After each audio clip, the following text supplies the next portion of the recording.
So, welcome to Lancefield on the Line.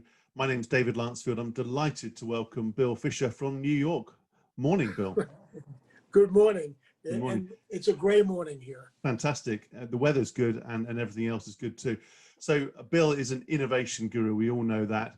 An emeritus professor of innovation management at IMD, a senior lecturer at the Sloan School at MIT.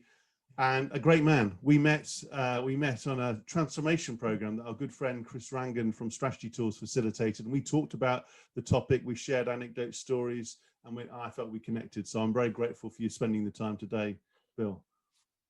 And one thing I would say is you clearly are a properly global citizen. I mean, you've lived and worked in a number of countries, particularly in China and Switzerland, and obviously the US. You have a cross-cultural viewpoint, but today I really want to delve into the topic of innovation management, the sort of frontiers, the nuances, and I'm fascinated when we use the word sort of strategy and innovation. Some people use the term synonymously. I'm interested in whether you think they are the same or subtly different.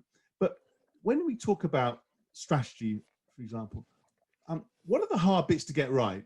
You know, is it clarity in terms of focus and intent? Is it coherence, matching strategy to the resources? Or is it actually the care, the human side of actually making sure that people can give their best once they understand their role in the strategy? Which of those three C's do you think is the hardest? That's an easy warm-up question just to sort of get us going. So I think it's the social side. And I think it has to do with a recognition that whatever comes out or doesn't come out of innovation is the result of managerial choices made or choices not made. And that has a very social context. And then the increasingly important is the willingness of leadership to share direction, share control, which is proving to be hard to do. It's interesting. That's quite a big shift in mindset, isn't it? For many managers who've grown up in a sort of controlled environment to sort of open up. Because if you think about the environment we're in at the moment, everyone says we need to be more empathetic, more caring, more thoughtful in these sort of difficult times. It's easy to say, right? But that's much harder to actually do in practice. You don't wake up one day and say, okay, I've grown up by running a strong P&L, driving my people really hard, right, and then suddenly I flick a switch and I'm more empathetic. Right. Well, I almost think that you have to be more present and you have to be more absent, if you will. Not abdicating responsibility, but allowing people to get on with the job, trusting them to run with the ball. And your role changes profoundly from being a director and decision maker to being a coach and supporter. That's really difficult. If you spend your career amassing power, and then I come into a room and say, give up power, that's a bad way to start this relationship. And that's a big shift, and you have to be a pretty secure person as a leader to do that as well. Yes, exactly. In some ways, it's the overachiever, insecure overachiever. But that reminds me of something that I think you tweeted about. You're a great tweeter. You have some great tweets out there which I follow assiduously. You talked about temporal exhaustion, and you just talked about being both present and absent. How do you marry the two, especially in a world which seems faster? Investors and boards seem more demanding in terms of getting results. How do you marry the two in that difficult environment? So I think as the quote unquote leader of an innovation function or group or whatever. I mean, actually, David, I prefer to think of innovation as a verb, not a noun. So not necessarily a group, but the way we work around here. And so I think as a result, the role of the leader, the single most important role of the leader is to be the role model, is to exhibit innovative behavior, not necessarily to be an innovator themselves, okay? So they shouldn't feel the burden of taking on the job, but to demonstrate, curiosity, experimentation, exploration, empathy to the extent, or challenge, depending on what the situation is. And I think that presence is really important. When I talk about absence, it means to allow people to run their projects, to take chances, to sort of get out of the way, right? I think you have to know what's going on. You never want to abdicate responsibility for the resources and people you're working with. But you don't necessarily want to own them. You want to guide them, if you will. Guide them. So you've done a lot of work with, and you met a lot of executives, consulted a lot of executives, and know that taught them. When you meet the sort of macho ones, and they sort of say, curiosity, empathy, experimentation, I don't have time for that. I'm running a proper business around here. Yeah. What do you say to them? Well, I think it starts with context. Where is your industry at the moment? So just forget about yourself and the firm. Let's take a look at the industry, and let's think about I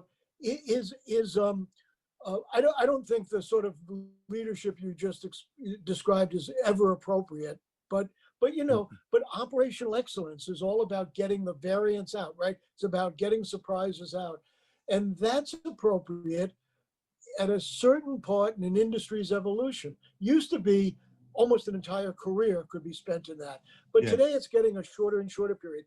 What happens though is once you leave that zone of familiarity, and my mind's eye, I'm thinking of an S curve. Once you leave the middle of that S curve, that zone of familiarity, then those characteristics you mentioned are not only are they not appropriate, but they actually work against the prospects of the firm. Pretty dangerous. Yeah, they're pretty dangerous.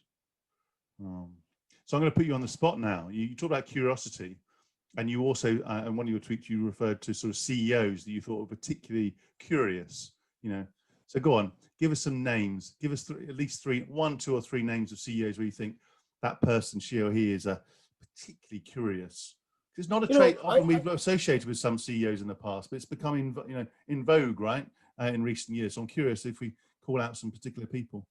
So I would start with John Raymond at Hire, who I know very well, and maybe the most curious leader I've ever met. Right.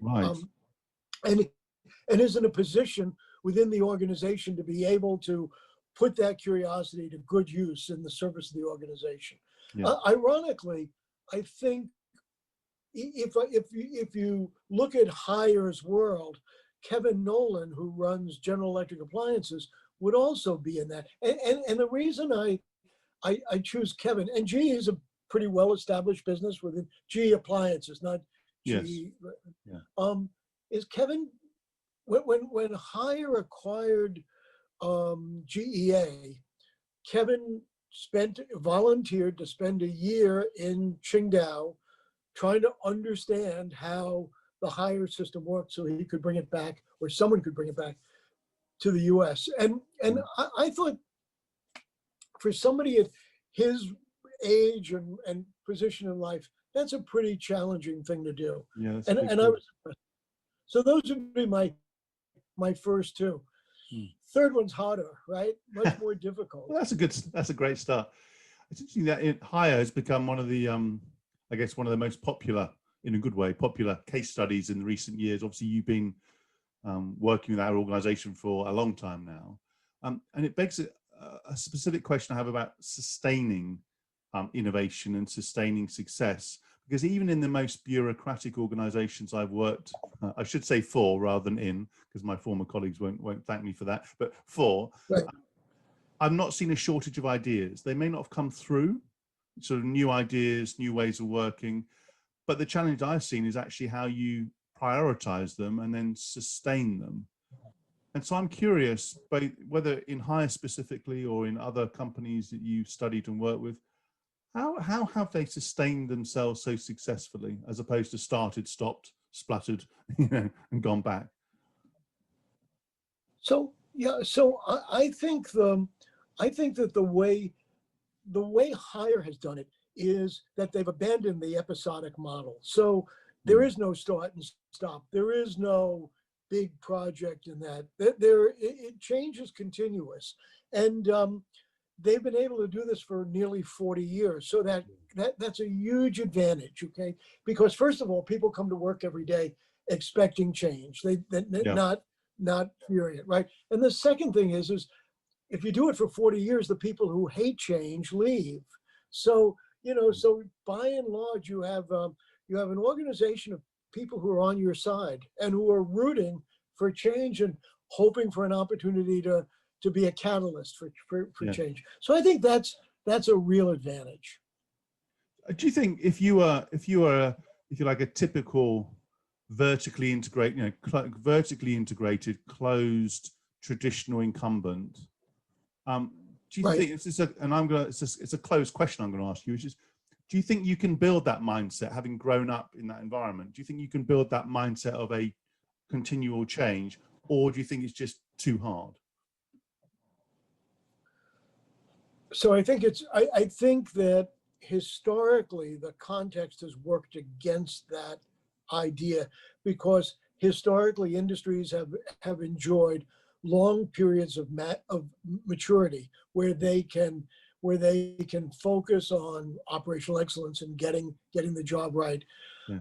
And change was undesirable. But what we're seeing now is that the life expectancy of any generation of offerings is ever shortening. Yes.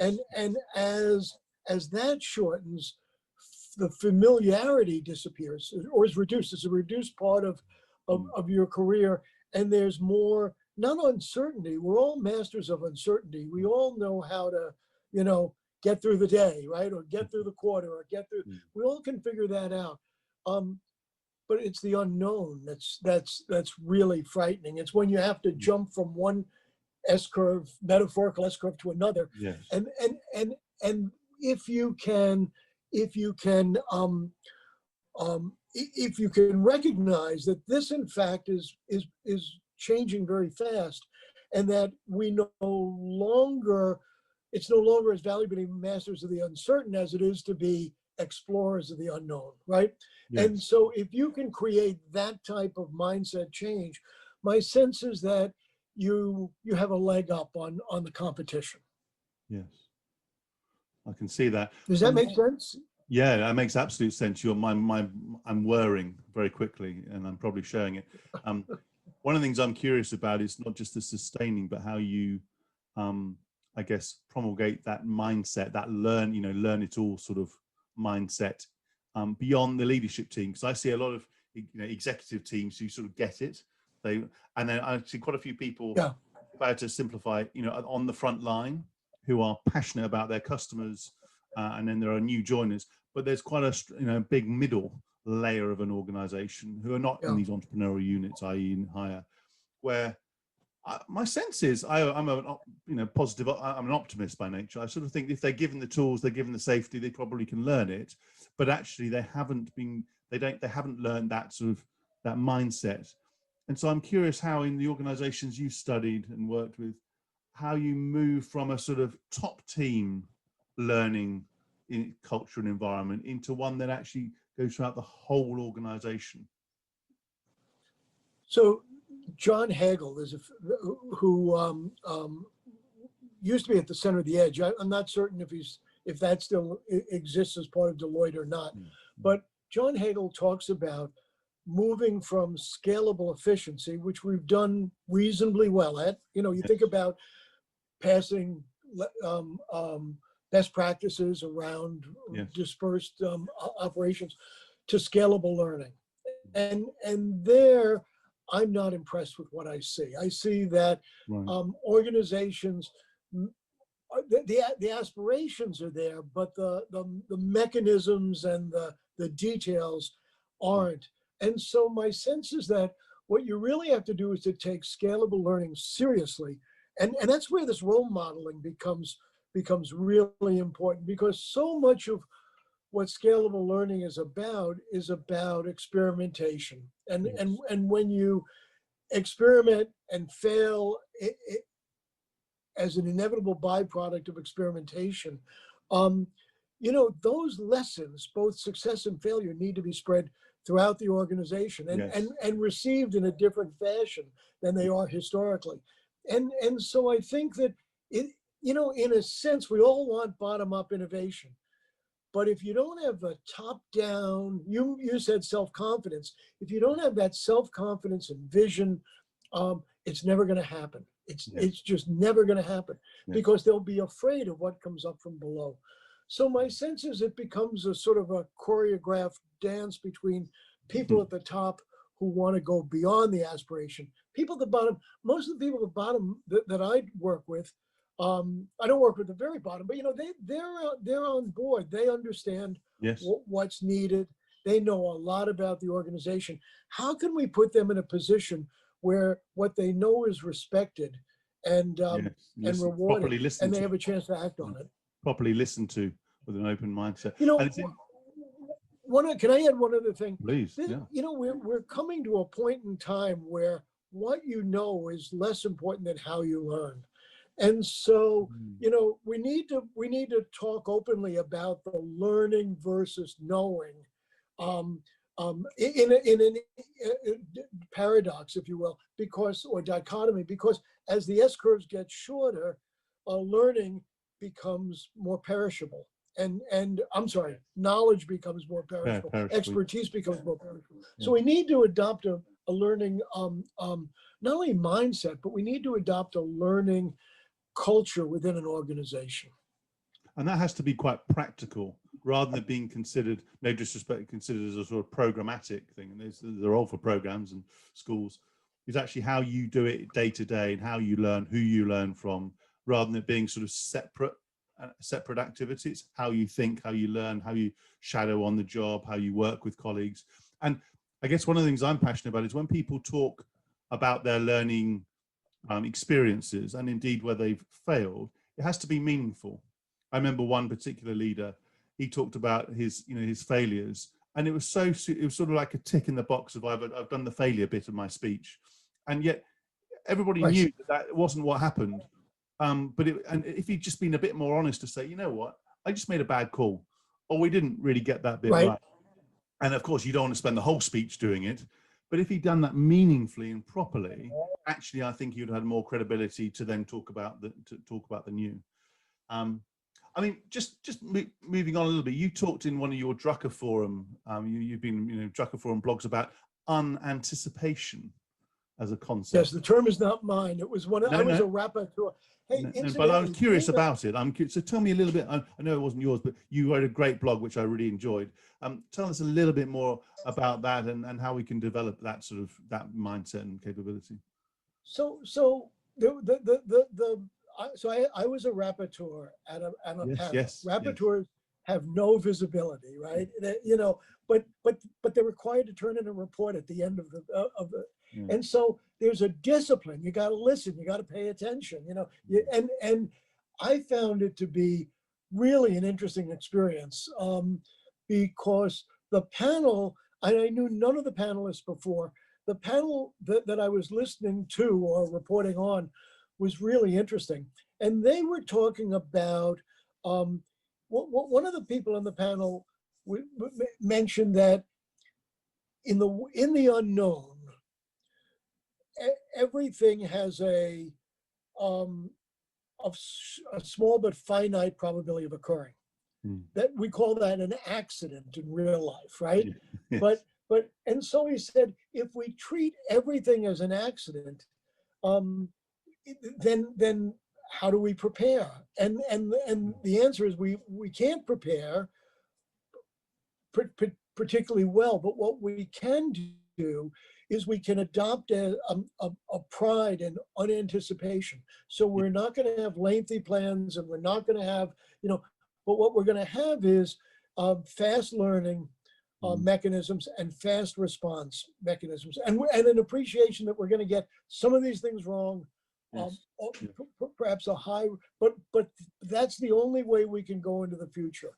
And I think the term unanticipation is so awkward and so clumsy that it gets your attention, right? Yes. But it's exactly, I believe, what we want to do. What we want to do is not believe that we can predict, because we can't in the unknown, but we can sense, we can explore, we can provoke, and then respond accordingly. And I think that's what unanticipation is about.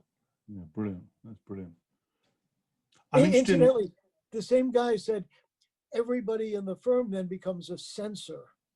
And if you think about yourself as a sensor rather than as a a drone or whatever it is you think of, you know, then you have a different set of responsibilities, and we better build mechanisms so that what you're sensing can be conveyed to other people for testing and verification response. And it's a lot more active, isn't it? If you're thinking about a sensor, your role is to, you know, to do your job and to do it as well as you can, but to really be actively engaged, whether it's with customers or supply chain, rather than having some big sort of, you feel more accountable then and more engaged, rather than having some big change program that no doubt some consultants would do, which is to say, come on, be more involved in the organization. It's like, well, make it active, make it really tangible, make it real.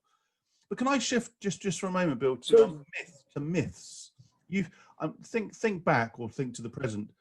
When you've been in, you know, other conferences, when you've read research papers, you've been with executives, and you come out of a session and you thought, geez, I've heard that one before, that line, that idea, that concept, and why does everybody keep peddling it?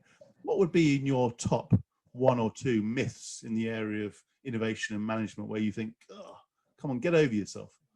Well, there's a couple that come to mind.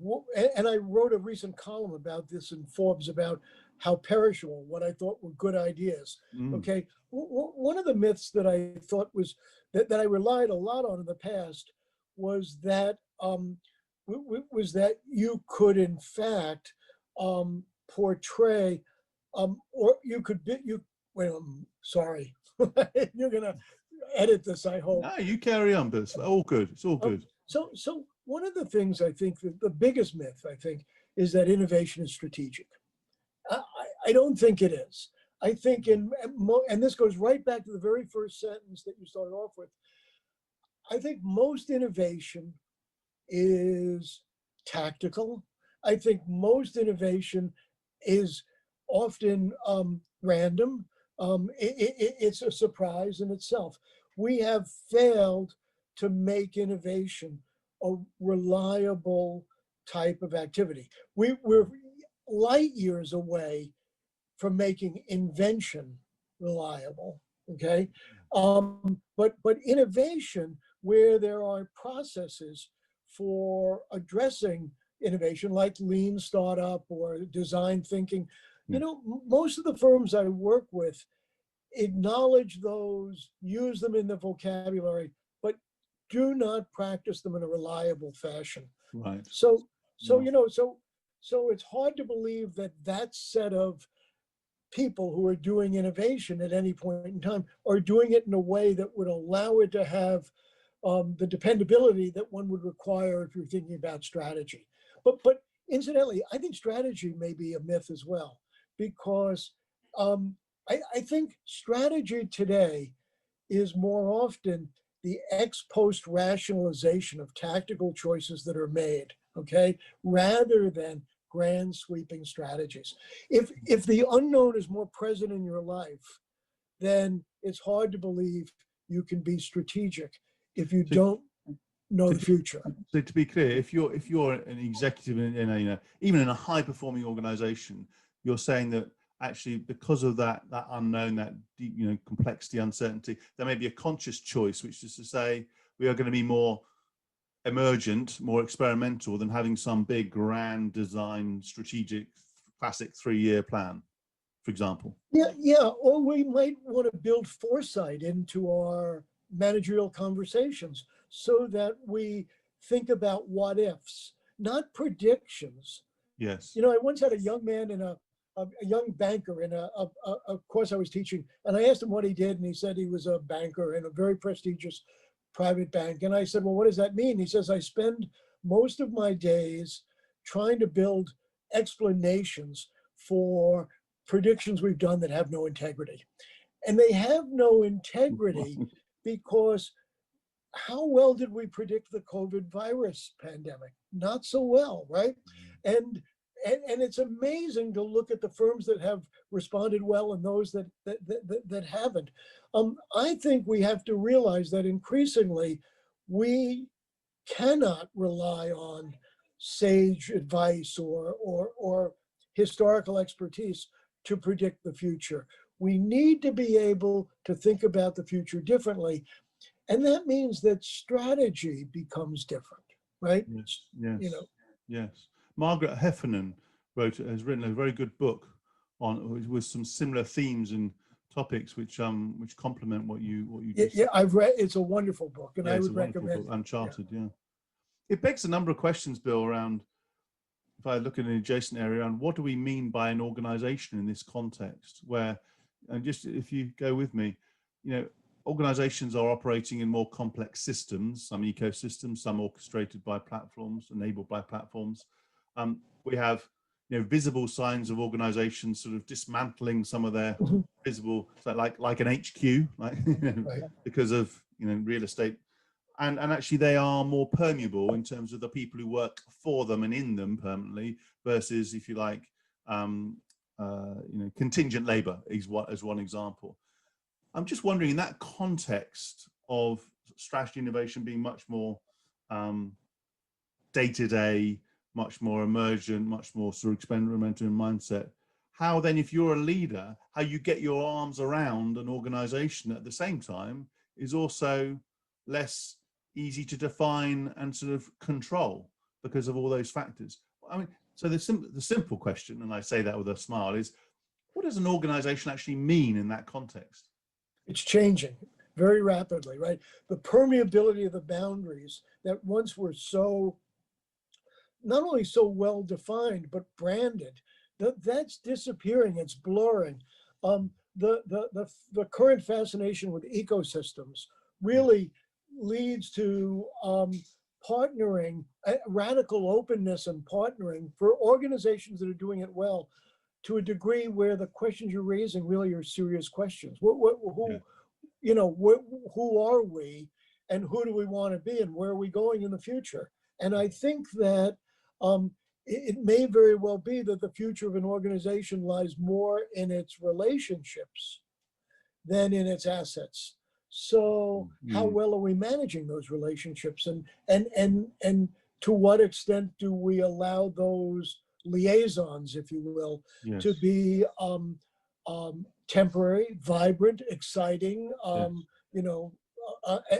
And without necessary. So one of the myths that I think is done is the myth of the value chain. The myth of the value chain was all about dependability and reliability and linearity and sequentiality. And those are things that we know today slow us down, push learning to the end of an experience rather than before.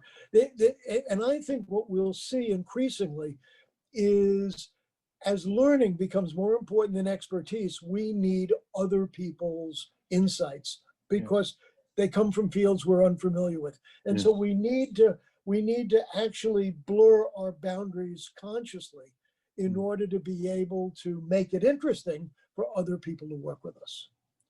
Depending on your frame of reference and your mindset, that's incredibly exciting as somebody in an organization, or incredibly frightening, to be honest, depending where you come from.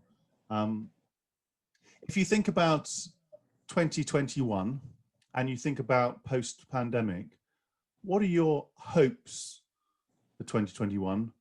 And what do you think, if you're working with leaders in some of the organizations we've explicitly or implicitly referred to, what do you think they need to change or start doing?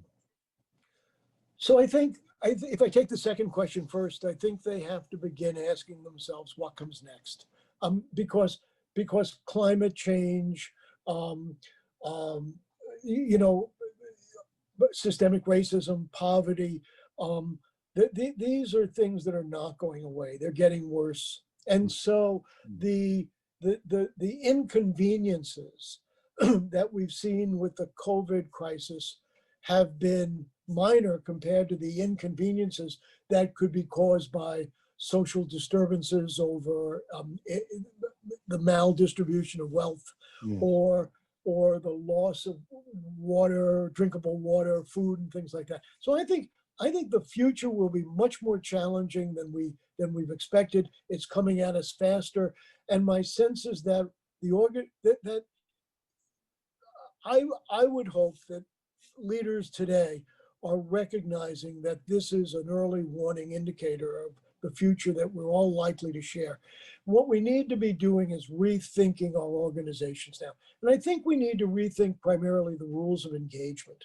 So, what, how do we want to work together? Do we want to return to large offices, or do we want to, redistribute more work out into, Yes. I sure would like to get out of this room at some point, but my sense is that that there's opportunities as a result of being in this room that I wouldn't have had otherwise. Taking the class with you, for example, Yeah, sure. probably would never have happened in a normal work. Yeah. So one of the things I'm impressed by is how many people I meet are doing things that they wouldn't otherwise do. Taking a class on drawing, Yeah. watching food, cooking classes on. I mean, this makes them more multifaceted people. And I think when you think about organizations and innovation, I think that you need to think about how do ideas move into an organization, through it and out of it. And conversations become the basic building block for that, because that's how ideas move. And people who have multifaceted interests are probably better conversational partners than people who don't. There's a mixture, right? There's I's who are very deep and Sure. narrow, and T's who are broad, and we need both of them. And my sense is that we've seen a lot of T's show up during the COVID virus that we didn't expect. So I think it's interesting to see how we keep it. I also think how we keep those advantages. I also think it's interesting to think about how our shopping patterns have changed, and the geographic redistribution of food, for example. My wife and I are buying most of our food, all of it, locally from local farmers who, well, New York City, not terribly local, but in the surrounding areas, who drive in 4 days a week to Union Square and for a big farmers market. I think, that we don't want to ever give that up. That's become a part of who we are. So my sense is that we will see remote learning for sure, and remote work play a larger role in our future. But it ought to be done better than we're doing it at the moment, right? So we need to be thinking about how do we grow the individual within a social context within an organization, so that they can be, fully functioning members of a larger community. I'm trying to pick words carefully, but I think as the organization fades, what we have to do, it has to be replaced by something that will hold ideas and activities together. I have no discomfort with temporariness, except for the fact that it makes scalability more difficult. Yes. Well, there's a fascinating question of, if you're a leader of an organization, and once the pandemic has finished, and I'm not sure quite what I mean by that, but we are back to some form of, whether it's due to the vaccine, but we can move around, there are very few incidents and so on, is what role do they play, in the sense of, I've seen leaders post other crises, banking crises, humanitarian aid crises, where they, on the one hand, do very little, either because they are genuinely empowering of their people, or candidly just tired and they haven't got much in them to sort of go on to the next phase. Or the others tend to think that they come to that point and need to do something radically new. It's like, oh, we're out of it now, we need to sort of recharge. I think there's some fascinating questions. I mean, interested in your take on where a leader plays in that environment of being really, directive, empowering, trying to design the sort of the future, or whether it's about actually encouraging, allowing, is a very parental term, but allowing people to continue to find those relationships and social constructs themselves, without it being, if you like, enforced from the top. I think it's the latter. I mean, I would put all my bets on the latter. I think that for a couple reasons. One reason is that most leaders in large, successful incumbent market leaders firms, that, they're a decade or two away from the action, the real action, right?